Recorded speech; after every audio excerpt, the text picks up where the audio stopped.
अस्सलाम वालेकुम dear students, उम्मीद है आप सब खैरियत से होंगे। आज का हमारा टॉपिक है variable declaration and variable initialization. हम लोग पढ़ रहे हैं chapter number 3, introduction to C++। आगे बढ़ने से पहले स्टूडेंट, सबसे पहले मेरा चैनल आप सब्सक्राइब कर लें और बेल आइकन पे क्लिक कर लें। स्टूडेंट्स, आज हमने सबसे पहले देखना है वेरिएबल क्या होता है। Variable is a named memory location और memory cell. Variable basically memory location का नाम होता है जिसमें हम कोई भी डाटा जो है वो स्टोर करते हैं। It is use to store programs input data and its result during execution. इसमें हम प्रोग्राम का जो इनपुट डाटा है वो भी स्टोर कर सकते हैं और रिजल्ट एग्जीक्यूशन के बाद जो रिजल्ट हमने स्टोर करना होता है वो भी हम इसमें स्टोर कर सकते हैं। Variables are created in RAM, that is a temporary memory. RAM जो कि हमारे कंप्यूटर की एक टेम्प्रेरी मेमोरी होती है, इसमें डाटा जो है परमानेंटली स्टोर नहीं होता। इसी तरह वेरिएबल्स क्रिएट होते हैं रैम में और ये भी परमानेंट नहीं होते। जब प्रोग्राम की एग्जीक्यूशन ख़त्म हो जाती है, हमारे वेरिएबल्स रैम से डिस्ट्रॉय हो जाते हैं। उसके बाद स्टूडेंट्स, ये फिगर जो आपको नज़र आ रही है ये वेरिएबल को रिप्रेजेंट कर रही है। ये बॉक्स जो है रैम को रिप्रेजेंट कर रहा है। रैम के अंदर वेरिएबल क्रिएट होते हैं, तो इसी तरह यहाँ पे एक मार्क्स का वेरिएबल है जो रैम के अंदर क्रिएट किया गया है और इसका कंटेंट जो है 10 है, यानी कि इसमें जो है वो 10 स्टोर करवाया गया है। और ये जो वैल्यू है ये वेरिएबल के एड्रेस को रिप्रेजेंट कर रही है, यानी कि मेमोरी के इस एड्रेस पे ये वेरिएबल जो है वो इसका डाटा में मिल जाएगा। वैल्यू ऑफ वेरिएबल में change during the execution of program, but name of variable can not be change. यानी कि वेरिएबल की वैल्यू तो हम चेंज कर सकते हैं, उसमें कभी हमने 5 स्टोर करवाया तो कभी 10 करवा सकते हैं, लेकिन जो हमने उसका नाम रख लिया होता है वो पूरे प्रोग्राम में हम चेंज नहीं कर सकते। अब स्टूडेंट्स देखते हैं वेरिएबल डिक्लेरेशन क्या होती है। Process of specifying variable name and it's type is called variable declaration. यानी कि ऐसा प्रोसेस जिसमें हम वेरिएबल की नाम भी बता रहे हैं कि हमने वेरिएबल का क्या नाम रखा है, उसके बाद उसकी डाटा टाइप बता रहे हैं, तो वो अमल जो है वो वेरिएबल डिक्लेरेशन कहलाता है। एक program can have as many variables as needed. एक प्रोग्राम में आप जितने मर्जी चाहे वेरिएबल्स जो है वो बना सकते हैं, जितने वेरिएबल्स की आपको ज़रूरत है। All variables must be declared before they are used in the program. लेकिन एक शर्त होती है कि आपने उनको यूज़ करने से पहले उनको लाजमी डिक्लेयर करना है, लाजमी क्रिएट करना है, वरना जो है कंपाइलर एरर दे देता है। Variable declaration provides information to the compiler about the variable. Variable declaration करने से होता क्या है, कंपाइलर को पता चल जाता है कि हमारा वेरिएबल जो है वो कैसा है।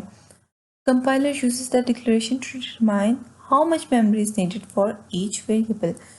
कंपाइलर जो है डिक्लेरेशन को कैसे इस्तेमाल करता है, इससे कंपाइलर को पता चल जाता है कि उसने इस वेरिएबल को कितनी मेमोरी में जगह देनी है। फॉर एग्जांपल, इंटीजर जो होता है वो 2 बाइट्स का होता है। अगर हम वेरिएबल इंटीजर टाइप का बना रहे हैं तो कंपाइलर को पता चल जाएगा कि इस डाटा को, इस वेरिएबल को हमने 2 बाइट देनी है। अब स्टूडेंट्स देखते हैं कि सिंटेक्स क्या है वेरिएबल को डिक्लेयर करने का। सिंटेक्स बेसिकली आपको पता है रूल्स होते हैं। तो वेरिएबल को डिक्लेयर करने का ये रूल है, आपने सबसे पहले उसकी डाटा टाइप लिखनी है और बाद में जो भी आप नेम रखना चाह रहे हैं वेरिएबल का वो लिखना है और एट द एंड आपने सेमीकोलन लगाना होता है C++ में। ये एग्जाम्पल है हमारे सामने। यहाँ पे आपने इंट डाटा टाइप रखी है और उसका मार्क्स जो है वो नाम रखा है, तो क्या होगा, रैम में एक वेरिएबल क्रिएट हो जाएगा जिसका नाम होगा मार्क्स और फ्लोट एवरेज लिखने से फ्लोटिंग पॉइंट वेरिएबल जो है वो क्रिएट हो जाएगा।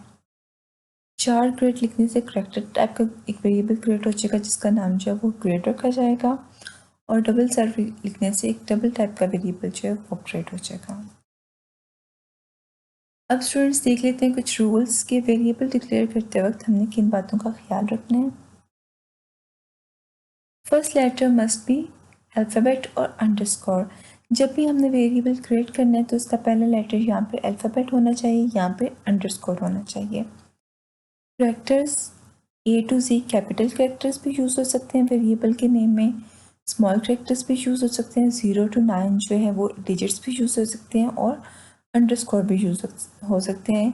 यानी कि 0 to 9 काउंटिंग हम यूज़ कर सकते हैं, लेकिन हमने फर्स्ट लेटर जो है वो अल्फ़ाबेट या अंडरस्कोर ही रखना है। हमने इस बात का ख्याल रखना है कि हम जो नंबर्स हैं वो स्टार्ट में ना लिखें, हम एंड में या मिड में नंबर्स जो हैं वो यूज़ कर सकते हैं। C++ is a case sensitive language. Marks is different from marks. अब इसका क्या मतलब है? C++ एक केस सेंसिटिव लैंग्वेज है, यानी कि अगर हम कैपिटल ABC में कुछ लिखेंगे तो वो, और स्मॉल ABC में लिखेंगे कुछ, वो एक सेपरेट वर्ड जो है वो कंसिडर होगा। यानी कि अगर हम इंट मार्क्स भी लिख रहे हैं और इंट मार्क्स भी लिख रहे हैं, ये तो मुख्तलिफ वेरिएबल्स जो हैं वो कंसिडर होंगे। Blank spaces are not allowed in variable name. Variable के नाम में हम लोग ब्लैंक स्पेसेस नहीं लिख सकते। Underscore is used for increasing readability. For example, total marks is more readable than total marks. यानी कि अगर हमने दो लफ्ज़ों को कंबाइन करके लिखना है, हम ब्लैंक स्पेस तो लिख नहीं सकते, तो हमें अंडरस्कोर को यूज़ करना चाहिए, बजाय इसके कि हम उनको बिल्कुल साथ जोड़ के लिखते हैं। फॉर एग्जांपल यहाँ पे आपको नज़र आ रहा है टोटल मार्क्स जो है वो इतना रीडेबल नहीं है, इतनी उसकी रीडेबिलिटी अच्छी नहीं है जितना कि अगर हम अंडरस्कोर यूज़ करें तो वो ज़्यादा रीडेबल हो जाता है। Reserve words can not be use as variable name. और सबसे अहम बात कि रिजर्व वर्ड्स ऐसे वर्ड्स जो C++ में पहले ही क्रिएट हुए हैं, जो प्रोग्रामर्स ने क्रिएट किए हैं, उनको हमने अपने वेरिएबल के नाम के तौर पे नहीं रखना। उसके बाद स्टूडेंट्स देखते हैं कि वेरिएबल इनिशियलाइजेशन क्या होती है। Process of assigning a value to a variable at the time of declaration is known as variable initialization. अगर हम एक वेरिएबल को जब डिक्लेयर कर रहे हैं उसी टाइम कोई वैल्यू भी असाइन कर दें तो इस अमल को वेरिएबल इनिशियलाइजेशन कहा जाता है। Equal symbol is use to initialize a variable. जब भी हमने वेरिएबल को कोई वैल्यू असाइन करनी है तो हमने इक्वल का सिंबल यूज़ करना होता है। इसका सिंटेक्स लिख लेते हैं।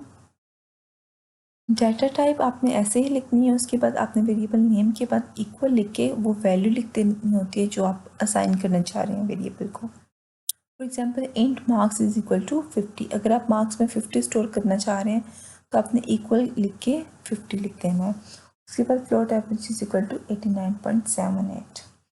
Y initialization is required. Initialization क्यों ज़रूरी होती है? क्योंकि कंपाइलर जब हम वेरिएबल डिक्लेयर करते हैं उसे मेमोरी में कोई जगह जो है वो एलोकेट कर देता है, और अगर हम उसे कुछ भी असाइन नहीं करते तो उसे गार्बेज वैल्यू जो है वो असाइन हो जाती है, क्योंकि वो जो वेरिएबल को लोकेशन मिली होती है उसमें पहले कुछ ना कुछ पड़ा होता है जिसे गार्बेज वैल्यू कहा जाता है, तो वो असाइन हो जाती है। इससे हमारा जो वेरिएबल का डाटा है वो मीनिंगलेस हो जाता है। इट में produce unexpected result in the computation. और अगर हम वही डाटा रहने तो उसको इनिशियलाइज ना करें तो इससे हमारे प्रोग्राम के रिजल्ट्स जो हैं वो बहुत ही अनएक्सपेक्टेड आते हैं। All variables should be initialized to avoid this problem. और अगर हम चाहते हैं कि हमारे प्रोग्राम का जो रिज़ल्ट है वो बिल्कुल अनएक्सपेक्टेड ना आए, जैसा हम कंप्यूटेशन चाह रहे हैं वैसे ही रिज़ल्ट प्रोड्यूस हो, तो हमें अपने डाटा को वेरिएबल को मस्ट इनिशियलाइज करना चाहिए। Okay students, thank you so much. उम्मीद है आपको आज का लेक्चर जो है वो समझ आ गया होगा। आज हम लोगों ने वेरिएबल डिक्लेरेशन और वेरिएबल इनिशियलाइजेशन को देखा है। इसके साथ स्टूडेंट्स इंशाल्लाह नेक्स्ट वीडियो में मिलते हैं। अल्लाह हाफिज़। Thank you.